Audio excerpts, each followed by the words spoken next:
긍정적 시각부터 먼저 보면요. 대중문화에 대해서 사회의 민주화가 고급 문화의 대중화를 가져왔다. 예전에는 이 고급 문화라고 하는 것, 오페라 또는 뭐 어떤 그런 연주회 이런 것들이 소수의 귀족들이 누렸는데 이제 대중매체를 통해서 우리도 얼마든지 연주회도 볼 수 있게 되었고 그러한 클래식 음악도 들을 수 있게 되었다는 거죠. 그래서 고급 문화의 대중화를 가져왔기 때문에 대중문화는 정말 긍정적이야. 이렇게 본다는 거예요. 또 두 번째 보세요. 문화의 민주화. 다수가 평등하게 모든 문화를 향유할 수 있게 되었죠. 귀족들 많이 누렸던 것이 이제 TV 또는 신문, 잡지 이런 매체를 통해서 차별적으로 이렇게 제공하는 것이 아니라 누구에게나 제공해요. 누구나 TV를 틀면 그런 문화들을 다 향유할 수 있게 되었어요.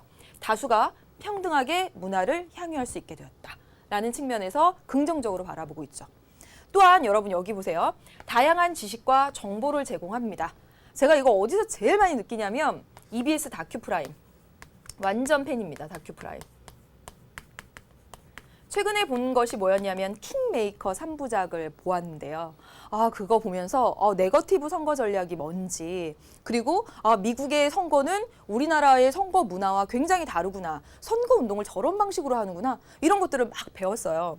정말 이 많이 배우고 머릿속에 뭔가 들어가고 이러면 정말 좀 이렇게 풍족해진 느낌이 들잖아요. 바로 그런 얘기입니다. 또한 다양한 오락, 여가 그래서 삶의 활력소를 제공하죠. 축 처져 있을 때 영화 한 편 보고 그리고 음악 듣고 또는 즐거운 오락 프로그램 보면 그냥 허허 웃음 나오잖아요. 못생긴 친구를 소개합니다. 와 아무 생각 없이 막 웃었잖아요. 바로 그런 거죠. 그리고요. 사회 비판 의식도 또 높아집니다.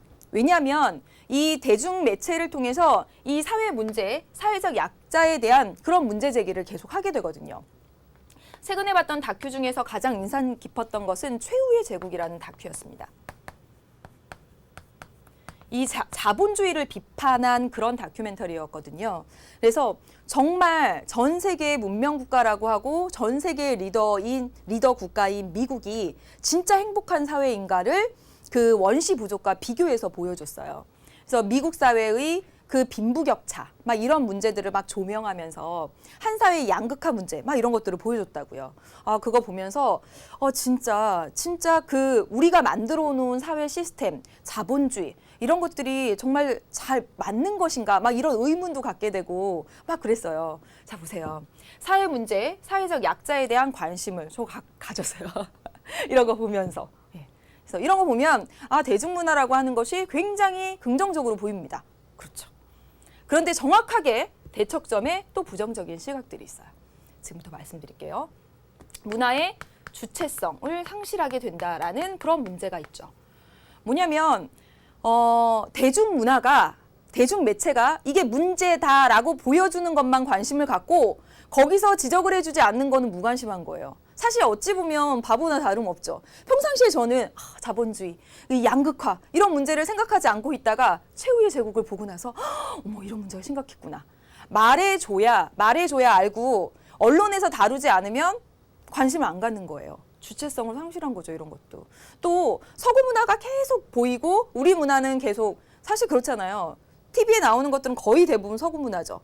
우리 전통 문화는 많이 안 나온다고요. 그러면서 우리 문화에 대한 주체성, 정체성 이런 것도 많이 상실하게 되죠. 그리고 여러분 여기 보세요. 무비판적 수용. 이거와 관련해서 이야기할 것이 뭐냐면 정보 조작에 대한 문제입니다. 충격적으로 봤던 영화가 한 편 있었는데 그 영화가 뭐냐면 웩더독이라는 영화였어요. 웩더독. 여러분 한번 꼭 보셨으면 좋겠어요. 여기 대통령 이제 선거와 관련된 그런 영화인데 대통령이 어린 아이와 여자 아이와 그 성추행 이런 스캔들이 막 난 거예요. 그래가지고 재선이 안 될 것 같아요, 막. 그래서 막 여론이 막 나쁘게 가는, 어떻게 대통령이 막 그랬대? 막 소문이 막 나는 거예요. 큰일 났잖아요. 빨리 이 소문을 죽여야 되는 다른 이슈가 필요하잖아요. 그래서 어떻게 했는지 아세요? 이 영화 속에서 이 선거 전략가들이 헐리우드의 영화 제작자를 불러옵니다. 그래서 얼른 전쟁 장면을 찍으라 그래요. 그래서 헐리우드 영화 제작자가 막 그 세트에서 막 전쟁 장면을 막 찍어요. 그리고선 기자인데 보인 사람이 지금 현재 전쟁이 났습니다. 뭐 어떤 나라가 지금 전쟁 상황 중이고 뭐 죽어가고 있습니다. 막 이런 것들을 막 보도해요. 그랬더니 이거 다 거짓말이잖아요.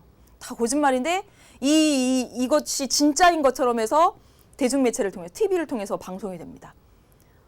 대통령의 스캔들은 샥 다 묻혀버리고요. 이 위기 상황을 대통령이 막 잘 돌파하고 있다. 막 이런 뉴스만 막 나오는 거예요.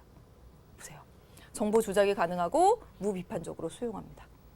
또 그 가운데서 인간은 정말 바보죠. 목적적인 존재가 아니에요. 그냥 맹목적으로 이렇게 보고 있는 거잖아요. 이런 문제들. 또 상업화의 문제가 있습니다. 대중문화를 생산하는 이 대중매체의 목적은 이윤을 추구하는 거죠. 드라마를 만들 때, 어떤 프로그램을 제작할 때 가급적 정말 많은 CF들이 붙어야 돼요. 광고를 많이 따와야 돼요. 그러려면 이 드라마 또는 이 프로그램의 시청률을 막 올려야 되거든요. 그러자면 이 드라마, 이 프로그램에 이 자극적인 요소들이 많이 들어가야 돼요. 그래서 일명 말하는 막장 드라마, 선정적인 드라마, 선정적인 그런 음악 이런 것들이 나오는 이유가 이 상업화 때문에 그렇죠. 또 보면 참 신기하죠. 한 가지 현상을 두고 긍정적인 관점으로 봤을 때는 한없이 긍정적으로 보이고 부정적으로 보니까 한없이 부정적으로 보이죠, 여러분. 그래서 균형적인 시각이 필요한 겁니다. 더 얘기를 해보면 또 상업화 이런 문제들도 있고요. 획일화, 몰 개성화 이런 문제도 있습니다. 여러분 잘 생각해보면 우리가 그 소풍 때 저 그런 거 느껴요. 소풍 때 이제 사복 입고 오라고 해서 착 입고 오면 애들 다 똑같습니다. 거의 똑같은 스타일로 거의 똑같은 가방, 옷차림 이렇게 하고 옵니다. 우리는 개성을 추구한다면서 내 나름대로 해서 뭐 이렇게 가지고 오지만 뭐 사오고 입고 하지만 사실은 보면 그게 다 유행에 따라서 상점에 세팅된 거죠. 그래서 어떤 학자가 대학 교수님이 그런 말을 했대요. 나는 정말 개성을 추구하고 싶다. 그러나 안경점에 가봤더니 모두 유행하는 안경테 뿐이더라. 나는 정말 개성 있는 머리 스타일을 하고 싶었다. 그런데 미용실에 갔더니 몇몇 유행하는 스타일로 잘라주더라. 참 개성을 추구하기가 어렵다. 현대사회에서. 이런 얘기를 했습니다. 획일화, 몰 개성. 또 보면요. 정치적 무관심의 문제도 있어요. 여기는 뭐냐면 사실 정치는 참 재미없고 그리고 참 그들끼리 맨날 싸우는 것 같고 그런 재미없는 뉴스들을 맨날 전하는데 TV 프로그램들은 너무 흥미롭고 재미있어요.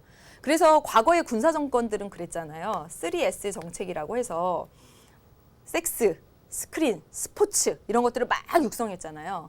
왜냐하면 정치에 관심 갖지 말고 너네 이런 재밌는 것들 봐. 그래서 좀 무지하게 만들어 버리는 거죠. 이것을 3S 정책이라고 해서 이런 것도 있고요. 또 배금주의를 만연한다라고 했는데 이 배금주의가 뭐냐면 이 배자가 뭐냐면 세배한다 할 때 배자예요. 세배한다. 금에 세배하는 거예요.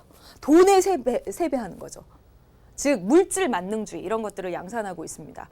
한번 보세요. 그 드라마 같은 거 한번 보세요, 여러분. 진짜 가난한 그 집안의 막 여자가 막 그 이사님을 만나는 막 그런 얘기들 막 드라마로 많이 나오잖아요. 근데 정말 가난한 그 여자는 막 명품백을 들고 있고 막 코트도 다 명품이고 막 이래요. 그런 거 보면서 와 저거 사야지, 저거 이쁘다 막.